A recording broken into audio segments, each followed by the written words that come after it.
Biography of Barenziah, Volume 2, by Stern Gamboge, Imperial Scribe. The first volume of this series told the story of Barenziah's origin, heiress to the throne of Mournhold until her father rebelled against His Excellency Tiber Septim I and brought ruin to the province of Morrowind. Thanks largely to the benevolence of the Emperor, the child Barenziah was not destroyed with her parents, but reared by Count Sven of Darkmoor, a loyal Imperial trustee. She grew up into a beautiful and pious child, trustful of her guardian's care.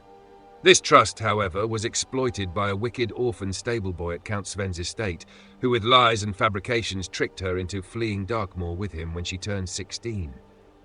After many adventures on the road, they settled in Riften, a Skyrim city near the Morrowind borders.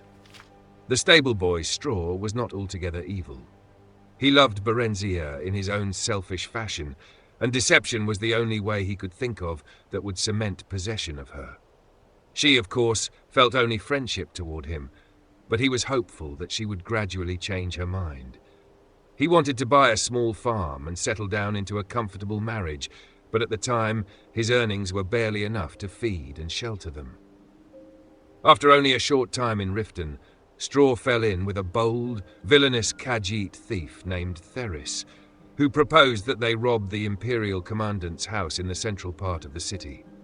Theris said that he had a client, a traitor to the Empire, who would pay well for any information they could gather there.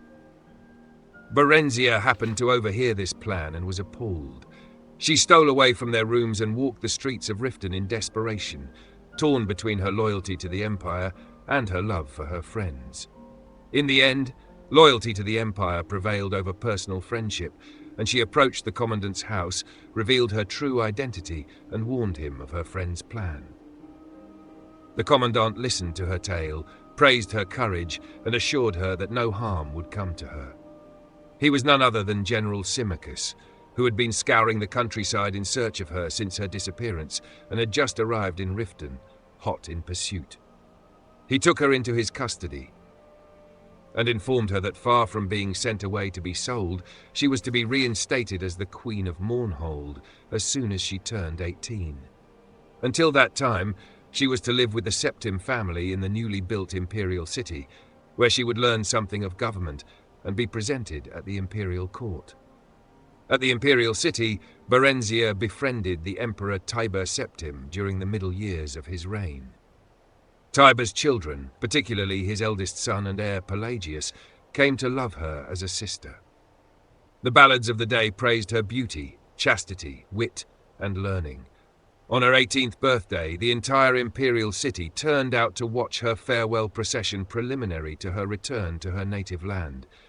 Sorrowful as they were at her departure, all knew that she was ready for her glorious destiny as sovereign of the Kingdom of Mournhold.